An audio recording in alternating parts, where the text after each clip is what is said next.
Hey you guys, welcome back to my channel. Hope you guys are having a great day today. So about a week or two ago, I can tell you exactly when. Oh, I can't. About a week or two ago, I said recording a Q&A, ask their questions. So what I did was I took a screenshot of everyone's questions. So in today's video, I'll be answering. So let's go ahead and start with the first question. First question is, when you go into a model home, are you not allowed to share the builder or community name? Thanks, love your channel, keep up the hard work, it inspires me. Smiley face emoji.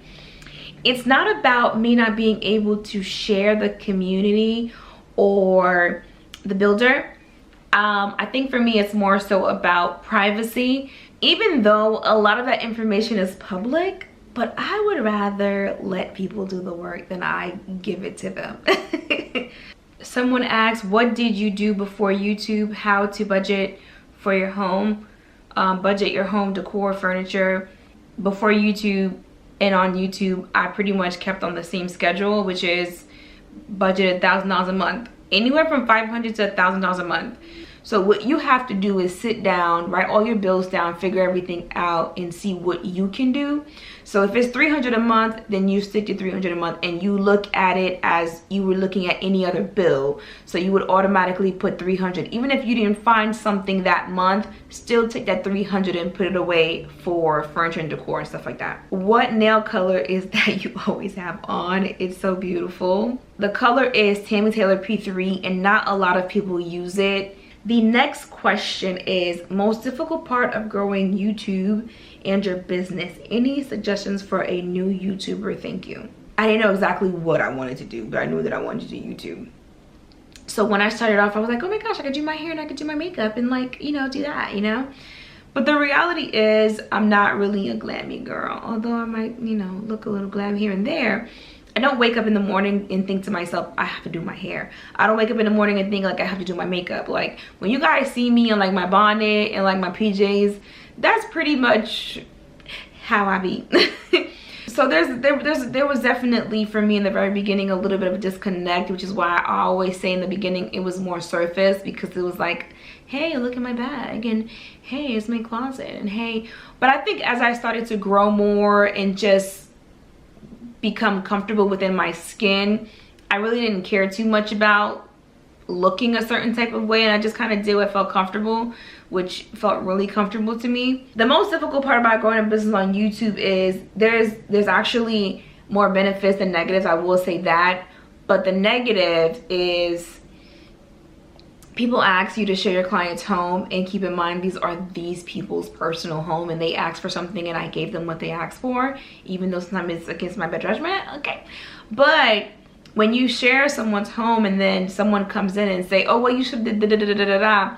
One, when I get a comment like that, for me personally, I'm just like, how can you design someone's home without physically having measurements? You're not in the space. You don't even know what the client wants. It's not your home. It's the client's home. So when people are like, oh, well, you could have did this, you should have did this.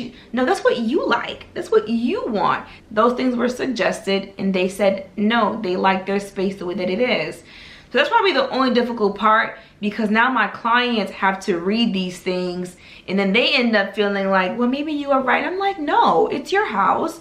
If you're happy with the way that it is, that's what matters. Are you happy? And they're like, yeah, I'm happy. So that's why there's always that place of, should I post, should I not post? So I have slowed down on sharing clients' homes. So that's probably the only negative. When I was sharing my house and people were saying things, I really didn't care at all, But when you say something about a client's home, I feel like I'm the person that's putting them out there, and they're really doing me a favor, because I really don't have to share it. I can just hold on to the pictures and put it up on the website. So I think that's what I'm going to do moving forward, is just take it and put it up on the website and no longer do the videos and stuff, just because everyone's a designer apparently.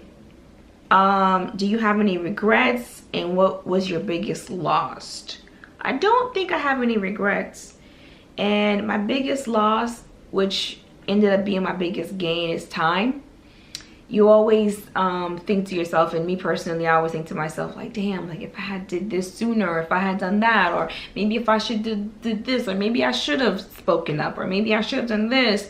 But the reality is everything is set for a reason. Oh my gosh, like I had already in my mind failed. I ain't even do it. I ain't even try. I ain't even talk about it.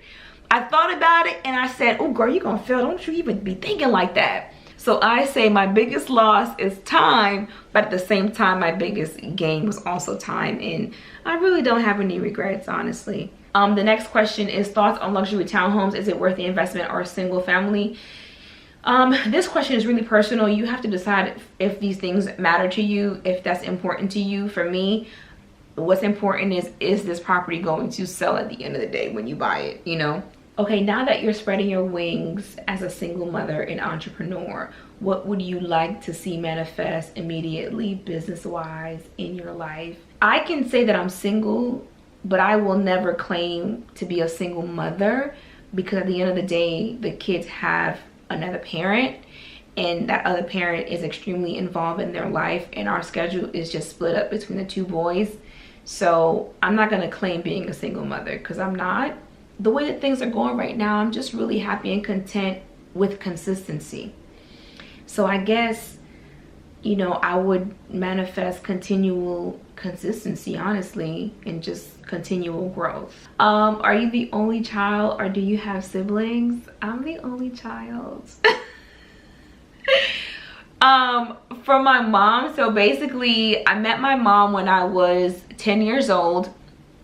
So from the age of 10 up until now, I only know being the only child. I will say that's probably when I really noticed the benefits of being a single child, like for real, was probably when I was in the 12, 13, 14, because I started asking for more expensive things and I didn't have to wait for it. My mom just like gave it to me. Even when I didn't ask for it, she would give it to me. So I kind of always went to school with really nice clothes.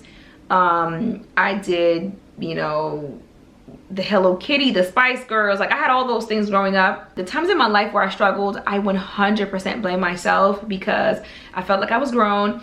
I felt like I knew everything. I wanted out of my mom's face. I wanted out of her house, and I just didn't want to listen to anyone. I felt like I knew everything and I was just an adult and stuff, and life smacked me dead in the face and told me to simmer down. So yes, but I am technically, I am the only child. In regards to furniture, how did you discover what's good quality and what's not? Experience, number one. Number two, just making investments myself and realizing, oh, there's a huge difference between these two sofas, you know? Where are the boys? That is a question that I get a lot. I get asked that question a lot. And for me, and this is just my personal opinion, I'm not really sure why people are invested with my kids, because I never really had them on my channel like that. That's number one. Number two, a lot of you do not respect or even try or want to understand the dynamic of my life. And at the end of the day, the reality is the kids have two parents, and the dynamic of the kids and how things are working out is no one's business. And then I've also decided to no longer have the kids on my channel. Will you hear them in the background? Probably so. Whether you see the kids or you don't see the kids, it doesn't stop me from being a mother. It doesn't stop me from being financially responsible for them.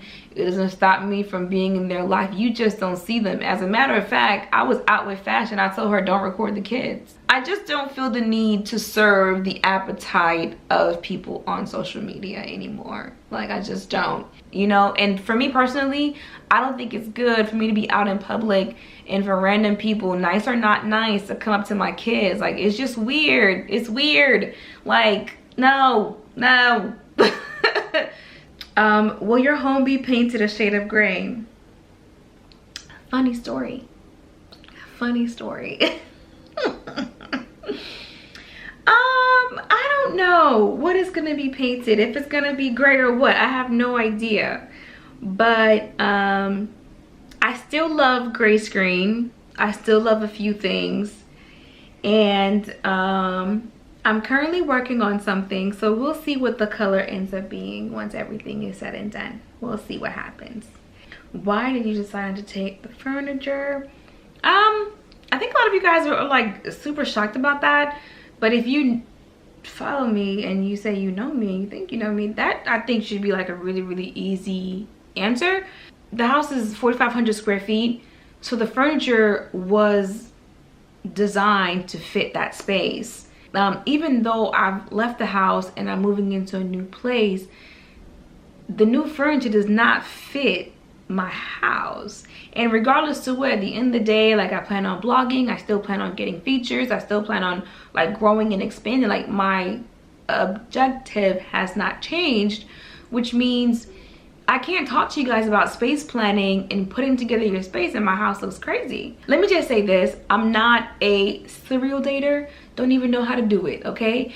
Not even my cereal goes into rotation. I like Frosted Flakes. That is my cereal, been eating it for a very, very, very long time, okay? You can tell by my fashion, I'm pretty consistent. You can tell by the car that I drive, I'm pretty consistent. So the same thing works in a relationship. The first time I went through a breakup, separation, whatever, that took everything out of me. And when I say took everything out of me, that person belittled me and told me that I was never gonna find someone like them. And at the time I was like, that's the plan, that's the plan. This time, it was just really different. I'm not gonna say it was easy, because it wasn't, but it was just different. And at the end of the day, I have a lot of love and respect for this person, and I will never shine a bad light on them or say anything bad. And that's just that. I don't want to talk about this in the future. I'm not gonna talk about it in the future. Take from it whatever you want to take from it. But at the end of the day, I will say we still have a lot of work on our communication, but we're definitely trying to make stride in making things better. I will say that. Are you excited about the move? I am. I really am. The whole process, it was stressful, but I'm really excited. I'm really, really excited. At first, I didn't want to enjoy it because I felt like enjoying it meant that I was like unhappy before or something like that. But then I was like, no, I was fine, I was happy, but this is also like a new thing and I should enjoy it, you know? Like, why not, you know?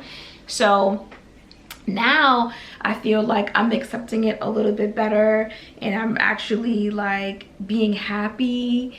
And yeah, everything is gonna be a work in progress. My relationships, my friendships, other things.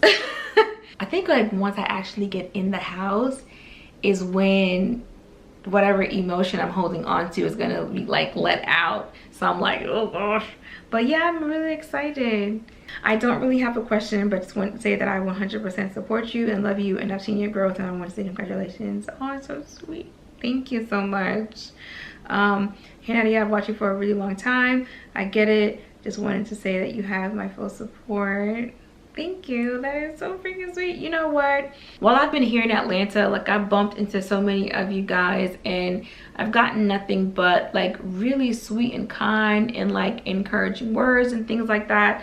And it's just really good. And it's just really good to be amongst some adult women. So pretty much that is all for the questions for today. I think I've answered enough of the questions. So right now I'm just trying to stay focused on, you know, closing and getting into the house and things like that. Once I'm done with that, I'll be able to, you know, put the dots over the I's and cross out all the T's and things like that, and start sharing things with you guys. But like I said, I'm definitely still out here talking and working with people and just doing meetings and things like that, just trying to get stuff a little bit more aligned. But it was really great talking to you guys and you getting to know just a little bit more about your girl. I'm gonna go and have me some breakfast. I've had a very, very long morning.